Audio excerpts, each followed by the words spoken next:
This week's clip is from a coaching call a few months ago where we go over the concept of the career progression that freelancers go through and the difference between a freelancer, consultant, and expert. Here's the clip. You're right. What you're actually describing is the difference between a freelancer and a consultant. I don't want you to be either of those. I want you to be an expert. Freelancer turns into a consultant. The consultant turns into an expert. So when you're an expert, you're coming in going, this is the one problem. Your orthodontist, for example, or your, optometrist, for example. What would you do if you went in there and they're like, after you finish, they're like, hey, Morgan, do you need an oil change? Because I do oil changes out back. What? That would be insane. Right? Yeah. So if you're an expert, you're solving one problem. You can, in the future, once you have a team that solves that problem really well, you can move on to another problem. But what I want you to try and keep in mind is for the next 12 to 18 months, you're only going to solve one problem for one type of customer. And very likely what's going to happen is you're going to turn away a lot of business initially. And the reason you're going to turn away a lot of business initially is because they're not your customer. You don't want to waste time with those customers.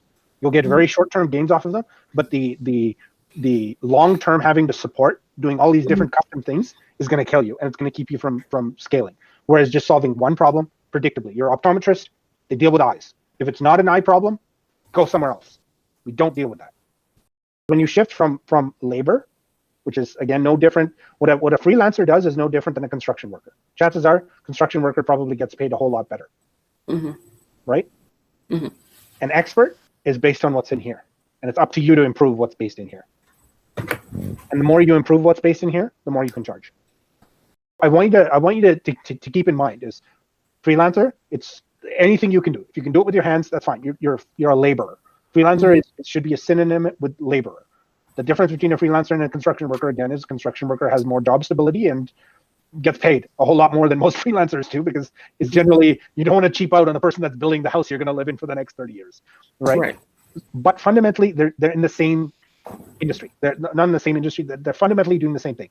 They are taking money for a unit of their time being spent offering general labor. Consultant, which is the next step up, doesn't do so much general labor. It is about what they know, but it's still based on labor around what they know. No. Right? Whereas an expert, it's not about what they do. It's about what they know. It's all about what they know, right? There's a reason why professors, once they get their tenure, are paid $100,000, $200,000 a year, because their entire job becomes improving their mind, right? So whenever you run into a situation where you feel like you have to build something, or you need to add more, or you need to sell your time or something like that, remember, you're going down the path of becoming an expert. An expert's job is your mind. It's improving your mind. It's solving problems with your mind, and investing in improving your mind, and investing in being able to solve problems more effectively. And that's why you're able to charge what you charge. What an expert does. Literally what an expert does. The expert looks and goes, here's the problem. The problem is a whole bunch of people are going to find gold, and they need tools. What does the solution look like? If I can give them tools, they're going to be able to do a better job of it. Right? So as a result, you had millionaires that were formed just on doing this. Jeans. I'm sure you own or you've worn a pair of jeans at some point in your life. You know how jean fabric was created? It was created around the gold rush, because they needed a durable fabric, essentially canvas, that was not as rigid as canvas, but that they could wear all day while prospecting, and it wouldn't tear. And that's how jeans were invented. Keep in mind, as an expert, your goal is to do less, as smart and as efficiently as you can. And it's all about what you can do in here. If you can think of it as an expert, you can achieve it.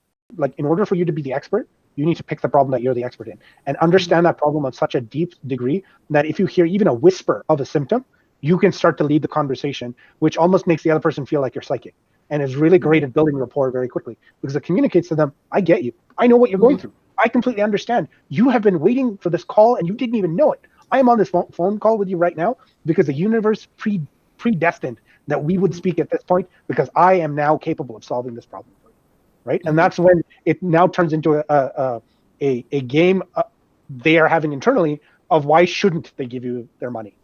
You'll learn it's not so much arguing, it's more just understanding and just asking the right questions and just helping them. Most people talk themselves out of investing in what they need, and it's literally just walking through with them and understanding.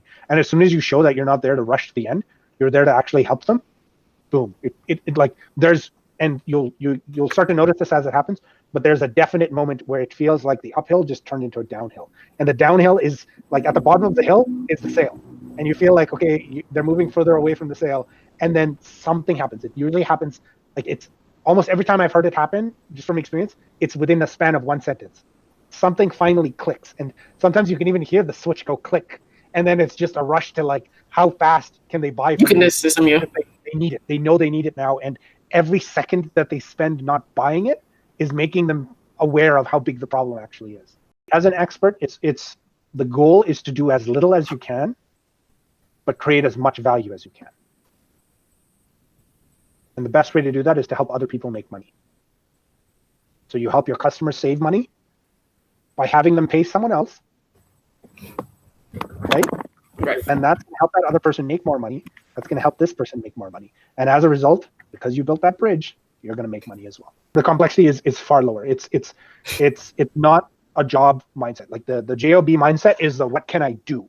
Like, okay, I'm going to go flip burgers. I'm going to do a thing. I'm going to go install drywall. I'm going to do a thing. All of those things are structured against selling time for money. What you're doing is you're selling expertise for money. What that expertise looks like, that's up to you. I hope you found that clip useful. Let me know in the comments below, have you ever looked at the difference between a freelancer, consultant, and expert before? And which of those categories do you fall into? As always, be sure to smash that like button and subscribe for new videos, which I release every Wednesday. If you're a freelancer, in the description below, you'll find a link for a complimentary one-on-one strategy session where we'll go over what you need to do to grow your practice this year and how to get you where you want to be.